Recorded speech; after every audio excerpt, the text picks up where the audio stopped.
Vrindavan civil society के आह्वान पर रविवार को धर्म नगरी वृंदावन में जाम मुक्ति की मांग को लेकर विशाल जन परिक्रमा निकाली गई।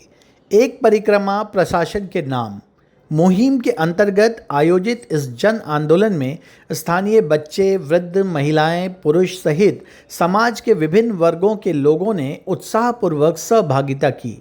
श्रद्धालुओं और ब्रजवासियों ने हरे कृष्णा हरे राम, जाम मुक्त वृंदावन धाम, एक ही नारा एक ही काम, जाम मुक्त वृंदावन धाम जैसे गगनभेदी नारों के साथ पंचकोशीय परिक्रमा लगाई।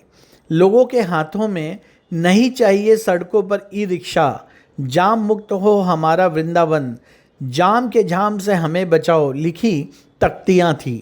परिक्रमा में शामिल व्यापारिक, सामाजिक, धार्मिक, शैक्षिक एवं समाज सेवी संस्थाओं के पदाधिकारियों ने एक स्वर में कहा कि वृंदावन की संकरी गलियों और प्रमुख मार्गों पर अनियंत्रित ई रिक्शा संचालन के कारण आए दिन भीषण जाम की स्थिति बन रही है।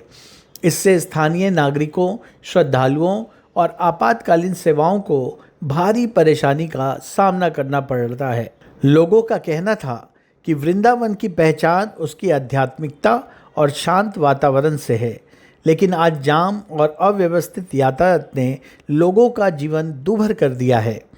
प्रशासन को तत्काल ठोस नीति बनाकर ई रिक्शाओं की संख्या नियंत्रित करनी चाहिए।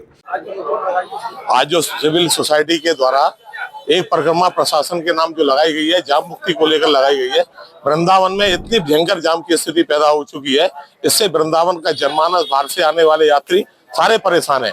और इस समय अधिक मास होने के कारण पूरी परिक्रमा में आप देख सकते हैं इस समय सुबह के 9 बजने वाले हैं और पूरा परिक्रमा मार्ग में ट्रैक्टर, ट्रॉली, गाड़ी, रिक्शा, अभी एक भी रिक्शा बंद नहीं है। लोगों की दंडौती परिक्रमाएं चल रही है, पैदल परिक्रमाएं चल रही है।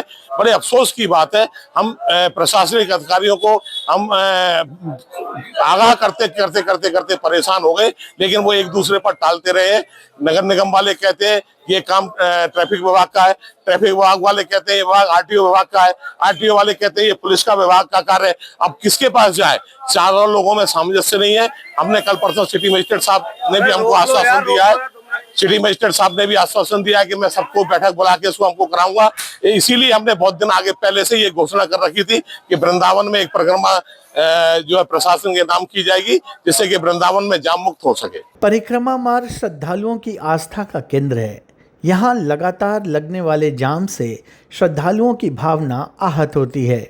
प्रशासन को स्थायी समाधान निकालते हुए वैकल्पिक यातायात व्यवस्था लागू करनी चाहिए। लोगों ने कहा कि जाम की समस्या का सबसे अधिक असर व्यापार और स्थानीय बाजारों पर पड़ रहा है।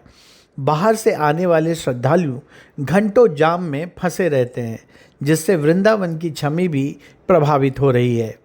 महिलाओं ने कहा कि स्कूल जाने वाले बच्चों और वृद्धजनों को रोजाना परेशानी झेलनी पड़ती है। यदि समय रहते व्यवस्था नहीं सुधरी तो स्थिति और गंभीर हो जाएगी। महिलाओं और बुजुर्गों के लिए जाम के बीच निकलना बेहद कठिन हो गया है। वृंदावन को सुरक्षित और व्यवस्थित बनाने के लिए प्रशासन को जन भावनाओं का सम्मान करना चाहिए। वृंदावन सिविल सोसाइटी के पदाधिकारी का संयुक्त रूप से कहना था कि यह आंदोलन किसी के विरोध में नहीं बल्कि वृंदावन के हित में है। ब्रजवासियों की मांग है कि श्रद्धा की नगरी को जाम और व्यवस्था से मुक्त कराया जाए। जन परिक्रमा के समापन पर उपस्थित लोगों ने प्रशासन से जल्द प्रभावी कदम उठाने की मांग करते हुए चेतावनी दी है कि यदि समस्या का समाधान नहीं हुआ तो आंदोलन को और व्यापक रूप दिया जाएगा। प्रशासन के खिलाफ में तो क्या लगता है? प्रशासन के खिलाफ नहीं दे रहे हैं। कोई ऐसा नारा आपको नहीं मिलेगा कि जो खिलाफ वाला। हम तो हरे कृष्णा हरे राम का नारा देते हुए जा रहे हैं और हमें पूरा विश्वास है कि शासन प्रशासन हमारी मदद करेगा। हमारी नहीं, प्रशासन को जगा रहे हैं। हाँ, जगाने, बिल्कुल जगाने का काम कर रहे हैं, क्योंकि उनमें ना आपस में कोऑर्डिनेशन की कमी है। अभी हम डीएम साहब के पास गए, एसएसपी साहब के पास गए, एसपी ट्रैफिक के पास गए, मजिस्ट्रेट जो हैं उनके पास गए, सभी एक दूसरे पर बात कहते और निगम में भी हमने बात की। तो मुझे ये फाइनली लगा कि आपस में कोऑर्डिनेशन की कमी है।